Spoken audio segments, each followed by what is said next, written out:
Pardon the interruption, but I'm Mike Wilbon. The Knicks are back on the court tonight, and all the top NBA reporters will be at Madison Square Garden. I'm Frank Isola, and yet you sent me here to host from your studio in D.C. Explain that one. Oh, wait. Oh, Frank, I made a mistake. Oh, no. I thought you were here, like down the hall. Well, we got a big SUV, big Navigator, going to the garden. I'm going to use your helicopter to get back to New York, so don't worry about it. The big one with Wilbon on the side of it. Welcome to PTI. Tony is load managing himself. So taking his minutes today is our great friend from the starting lineup on Sirius XM Radio, Mr. Frank Isola. Yeah. They wanted me here. These guys wanted me here. That's a pretty good welcome. That sounded like the world's most famous arena. We begin today with the Thunder evening things with the Spurs in the Western Conference Finals. Isaiah Hartenstein's grabby defense helped limit Victor Wembanyama. The Thunder bench delivered, and Shai Gilgeous-Alexander bounced back from his Game 1 struggles with 30 and 9. Meanwhile, Jalen Williams and Dylan Harper both left the game with injuries. Frank, what did you make of what the Thunder did and how they did it? Yeah, the most recent report on Jalen Williams day-to-day, we still don't know about Dylan Harper just yet. What the Thunder did and the way they did it, I think you thought this would happen. I thought it would happen. We thought SGA would get more aggressive, more involved in the game early, Mike, and that's exactly what happened. Plus, they needed to do something with Victor Wembanyama. And putting Alex Caruso on him, who's a foot short, I know he's going to compete, but I thought it was smart. A lot more Isaiah Hartenstein, and to your point, you mentioned the pulling and the grab. He even pulled Stephon Castle's hair at one point. There was a toughness to the Oklahoma City. I know it drives people crazy, but I think they got back to the way that they play. They're very aggressive on the perimeter. There's a little flopping involved. That was Oklahoma City basketball led by the MVP, SGA. No doubt, Frank. And look, the game's going to be called differently with the action moving to San Antonio. Yep. But last night, down 1-0 and playing at home in Oklahoma City, that's how the Thunder had to play. That's right. That's how they got to play Victor Wembanyama. Look, dealing with Wemby, we're going to go back and we're going to make references to how people used to defend Shaquille O'Neal and how they've dealt with all the big, great centers, and obviously Wemby gives center like new definition, but you still got to do some things because he is otherworldly. Hartenstein did that. He'll be called for 5 fouls in the first quarter in San Antonio if he tries it down there. But this game was in Oklahoma City. But I think, so that was half the equation that was necessary for OKC to even this, and the other half was obviously SGA. I mean, he had to be the MVP. I don't want to hear about letting the action come to him and all the things that he normally successfully does.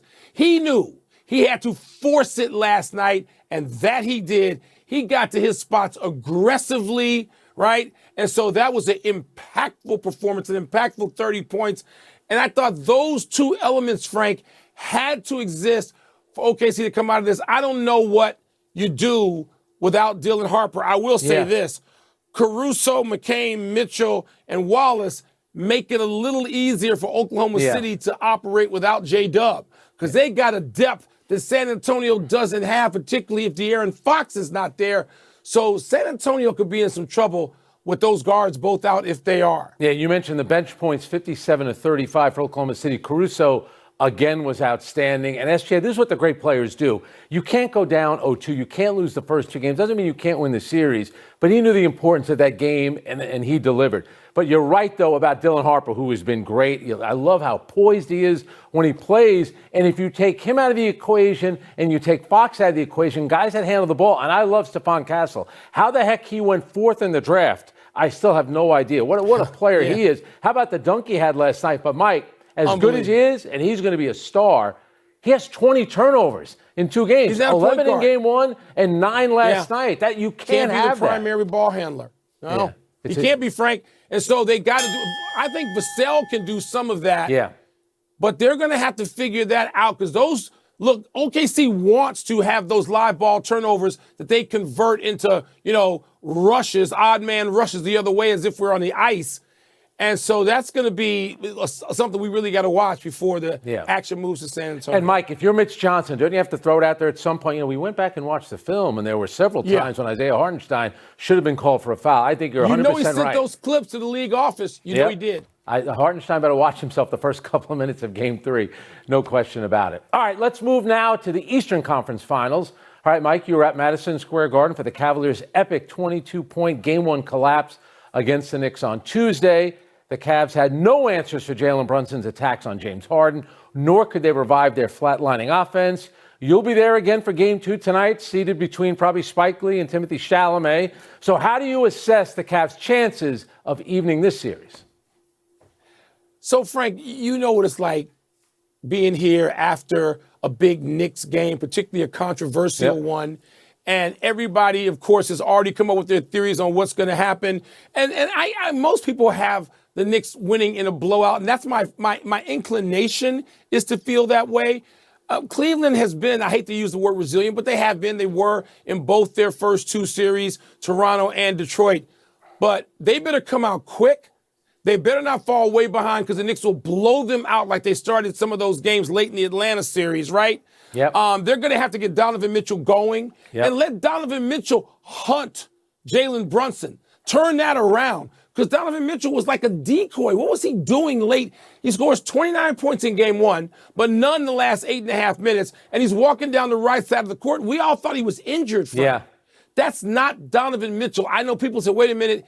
He's gotten tired late in games. He's run down late in some playoff games before. He's also had 50s. So to me, that's a critical thing. Donovan Mitchell early, often, and make Jalen Brunson do something besides beat you to death late in games being clutch. Yeah, I'm having a tough time figuring out the Cavs because, first round, they go to a Game 7. Jared Allen plays out of his mind.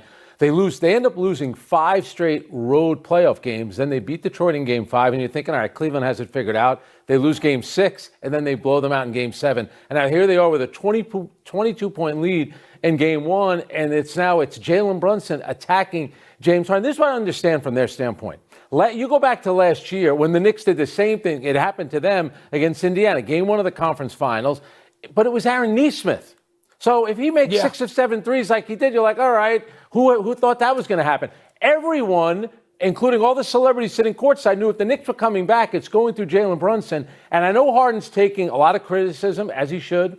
And I know that Kenny Atkins is taking criticism for not calling timeout, which he should. But I agree with Draymond Green, who knows a little something about defense. If you're Dean Wade, you can fight through a screen. The idea is for you to guard James Harden. You don't have to just give up every time. And I thought that was a problem. Which they did. They just gave up the sight of a screen like they were in high school. And Mike, something else about that, and you know how it works with these crazy comebacks. It takes 2 to tango, right? How about the missed free throws by the Cavs? And, in Game 7 against Detroit, they were 28 of 44 from the free throw line. Gentlemen, you're NBA players. It's the playoffs. And sure enough, missing free throws. Harden missed a big one. Jared Allen missed 2 big ones in that fourth quarter comeback. It kills you every time. Yeah. And when you go to overtime, you look at every one of those missed points or turnovers or just dumb plays that the Cavaliers made, and it's unbelievable. Bouncing back. Let's see. The first quarter, Frank, is going to tell us a whole lot. I agree, or they could get blown out. You're right. They could get blown out. And now to the Golden Knights beating the Avalanche in Colorado last night. Vegas scored the first 3 goals of the game en route to a 4-2 win in Game 1. It's only the Avalanche's second loss of the entire playoffs and first loss at home. Frank, was Vegas' win a big deal, little deal, or no deal? All right, come on. How can it not be a big deal? Number one, they won on the road. You just mentioned it's the first home playoff loss for Colorado. That's one thing. But Cale Makar didn't play.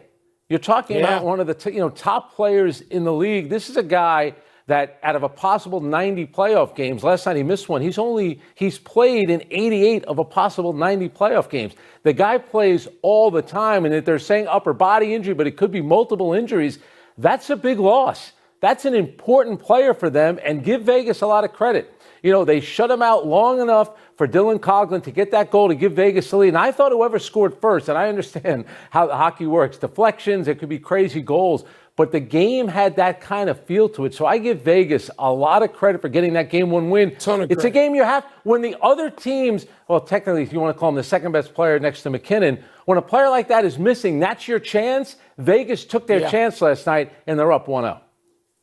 Yeah, I agree with you, Frank. It's a big deal. And Kevin Weeks, of course, former goaltender and star analyst now, broadcast analyst, he earlier today compared McCarr not being there to Brian Leach of the great Rangers teams being absent and all that means. And you have this hole in your team, your second best player, and, maybe, arguably the best or certainly one of the best players at his position in the league. Yeah. That's a big deal just to beat the Avalanche at all right? Yep. And, of course, Carter Hart had, 36 saves? So he had this huge game. It was interesting being here with those guys. I mentioned Weeks, and PK Subban has been here as well. And he talked about he picked Vegas to beat Colorado for one primary reason, goaltending and defense, and Torts' ability to get his team to sort of just mug it up in the middle of the ice and make it difficult for Colorado to do what they've done in the previous series. So far, so good, at least in game one. I thought take you a break. I thought you were going to say because Tortorella looks like my older brother. I thought that's the reason. Does he like really? Vegas. Is that true? A little bit. Your brother's so No, I'm dashing. saying no. Cool. If he was my older brother, he would look like me. We're taking a break. Coming up, Shohei got it done at the plate and on the mound last night. What's the word for his performance? Plus, how best to describe the Canadiens' chances against the unbeaten Carolina Hurricanes. That was a good game last night. Le Canadien, l'habitant. They've been really good.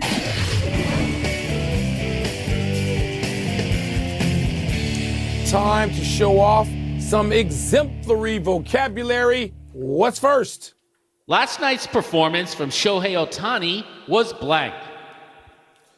Man, Shohei, the first hitter in the game, goes yard right away, Frank. Just goes out. Yep. And, of course, he's pitching, and he passes Bob Gibson for the seventh time that Shohei has homered in a scoreless start. Bob Gibson, the great Bob Gibson, had done it 6 times. Of course, Gibson probably did it with 6 complete game shutouts, but nevertheless, Shohei did this, and my word is flexing, because only he does this now. We can't even say Ruthian, because Ruth never led off these games. Nope. Shohei is leading off game. He can lead off, hit it out, come out, and shut you down. And now he's on some other list with Koufax in terms of the start of the season, the ERA. Fernando. Flexing. Yeah. My word is superstar stuff. And the reason I say that is because Dodgers reliever Kyle Hurt, that's what he said before the game. He said, I think we're going to see some superstar stuff from Shohei. And to your point, he leads off the game with a home run in a game he's pitching in. That's only happened once before. Shohei did it in the playoffs in 2025, and then he does it for the first time for any pitcher in a regular season game. Then he retires the first 9 batters he faces. In the 5th inning, he's tiring a little bit, bases loaded, 1 out, and on his 88th and final pitch, he gets Fernando Tatis Jr. to ground into a double play. The guy is unbelievable. You realize that his ERA is 0.73, and then in his last seven games that he's played in, he's 13 of 27. So the way that we talk about, like when we're seeing Wembanyama, it's like something we've never seen. Yep. With this guy, I don't know if we appreciate it enough. I know we talk about it a lot on this show, as we rightfully should, but I think sometimes it's becoming so commonplace. It's ridiculous what this guy's doing on pitching Frank, and you hitting. Throw in Lamine Yamal, and you got the 3 people worldwide that think you want to see, right? That's flexing. Look at Mike throwing out a Spanish player. You know what I'm saying? Impressive. What's next? The Canadiens have a blank chance of beating the Hurricanes in the Eastern Conference Final. So, Frank, first of all, no Canadian team has won a Stanley Cup since 1993. Hard to believe. Montreal did it. It's been long enough, right? So, but I'm going to still say that Montreal's got a villain's chance. They just spoiled it Buffalo. They were just villainous to Buffalo, which goodness knows has been on the wrong end of too many of these things. The Bills and now the Sabres. They just beat the Sabres in Game 7 in Buffalo. But here's the deal. Carolina is having a historic start. It's the first time in the modern Stanley Cup playoff structure that a team has swept the first 2 rounds, and now they've been off 11 days. Nobody's off that long. Yeah. They've been off 11 days. Everything sets up for them. It's like they got magic dust going. And here comes Montreal off a 7-game, victory, being a villain in Buffalo. Yep. A villain's chance for the Canadiens. Yeah, that 11 days, that's the longest break in the playoffs since 1919. That's been a while. My word is fighter's chance. I don't mean in the traditional hockey sense of fighting. This team, which is one of the youngest teams in the NHL, has shown a lot of fight. They go Game 7 against Tampa Bay. They only have 9 shots on goal and they win. Then, of course, you mentioned Buffalo. They got outplayed in that game, but they win in overtime. Here's something else to keep in mind about this Canadian team. They've played Carolina 3 times during the regular season. They beat them all 3 times. So while Carolina's only given up 10 goals in the 8 games, which is ridiculous, in those 3 wins that the Canadians had over the Hurricanes, they outscored them 15-8. So the Canadians may have a little bit of an edge. Plus, it's Mike, they've played 11 games, the Canadians have, since April 26th, and here you have Carolina not even playing for 11 days. Rust. Well, and Carolina, the number 1 seed in the East, but still, we've seen number 1 seeds, particularly in the NHL, get taken out. That's the final word. Let's take one last break, but still to come, another low moment in a bad week for Pete Crow Armstrong and my Cubbies. And is the Fever suddenly load managing Caitlin Clark? Oh, say it ain't so. That's a 4-letter word. See, there's no tanking in the WNBA. No. We don't have to worry about tanking. Load managing. That's the issue. You're right. That's the real villain in sports. Certainly in basketball. Definitely. Time to get happy, people. Happy 66th birthday, Kent Herbeck, a beloved player in Twins history and a staple of the franchise's 2 World Series titles. While Herbeck was known for his bat, it was his gamesmanship on defense in the 1991 World Series against the Braves that resulted in his most memorable play. Ron Gant of the Braves had rounded first on a single when a throw behind him sent Gant back to the bag. Herbeck lifted Gant's leg off the base while tagging him, and Gant was called out, ending the inning. No replay review, of course, at that time, nearly 40 years ago. The Twins went on to win that game by 1 run and the series in 7. Gant recently blamed himself for the play, saying he should have slid into the bag. Yes, he should have. I actually covered that series, Mike. I was 14. I was a child prodigy back then. Do you remember Game 6, the Kirby Puckett home run, the famous Jack Buck call? We'll see you tomorrow night. Then, of course, Game 7. For me, that's one of the best individual performances I've ever seen. Jack Morris, 10 scoreless innings. And Gene Larkin, Columbia University's own. He drove in the winning run for the Twins. Kirby Puckett retired Doc Rivers and Michael Wilbon from baseball. Really? Retired at like 13 years old. Now, that tops my story. Happy anniversary, Ralph Sampson. On this day 40 years ago, with 1 second on the clock, Ralph redirected Rodney McCray's inbounds pass over Kareem and into the basket to win the Western Conference Final over the heavily favored Lakers. This was the apex of the Rockets' Twin Towers teams with Sampson and Hakeem Olajuwon. The Rockets would go on to lose to the Celtics in those finals, and the franchise traded Ralph to the Warriors 2 seasons later. In many ways, Sampson would be tailor-made for today's game that allows big men, talented ones, to do whatever they wanted to do end to end. All right, let me see if I can get you on this one. I spoke to Ralph Sampson 2 weeks ago, and that's exactly what he said. He was talking about of course he did. Victor Wembanyama, Chet Holmgren. He would have loved to have played in this year. We could be on the perimeter, sometimes go inside. Absolutely. Known Ralph forever and talk to him all the time. Love him, Frank. Love Ralph Sampson. I can't beat this guy. It's Happy trails to all 3 games against the Brewers for my Cubs. I knew this was going to happen, said so publicly. The Brewers came into Wrigley and swept the series by a combined score of 19-5, taking over first place in the NL Central. While doing so, Milwaukee capped things yesterday with a 5-0 shutout. 3 of the runs coming on a brutal misplay by Gold Glove center fielder Pete Crow Armstrong. This comes 1 day after PCA dropped a fly ball and just days after he was fined for shouting vulgarities at a heckling White Sox fan for which he had to apologize. Not very PC by PCA. I think I'll get you on this one. The Brewers have won 16 of their last 21. I know you cannot top that. So there you go. No, we could top it. We'd won 18 to 21 previously, but we're in a tailspin now, and I'm terrified. Go Brew Crew. Happy trails to playing in last night's game for Caitlin Clark. The Fever held Clark out of the team's easy win over Portland with what it called a back injury. But Clark hadn't been on the injury report prior to doing so, and head coach Stephanie White denied Clark is hurt, calling it soreness, and also denied that Clark's absence was due to load management. The WNBA has fined teams in the past for failing to list injured players on injury reports. All right, she's listed as probable for tomorrow, but Mike, there were reports coming out. This was part of a strategic injury management plan, and then 90 minutes before the game, where people are buying tickets to see her play, they announced that she's not playing. We're running out of show. We got to jump to the big finish, Frank.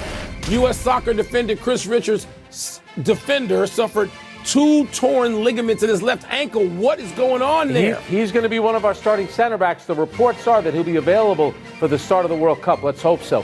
39-year-old Sidney Crosby tells The Athletic that he wants to play as many years as possible. Your thoughts? There's too much money involved in sports now for anybody to retire. The Sabres and head coach Lindy Ruff agreed to a 2-year extension. It makes sense, doesn't it? Absolutely. He had a great year. Batters have a collective 241 average heading into today's games. Is that a cause for concern? It's the lowest since they lowered the mound in 68. I mean, and nobody hits for average. Last one, Rays sweep of the O's, Sox sweep of the Royals, Diamondbacks sweep of the Giants. What's the biggest deal? Probably a bigger deal. The Giants are 20 and 30. By the way, the Rays 33 and 15. Not bad. We're out of time. Thanks for watching. I'm Frank Isola. And I'm Mike Wilbon. Same time tomorrow, knuckleheads. It's a big ball and puck night. And now,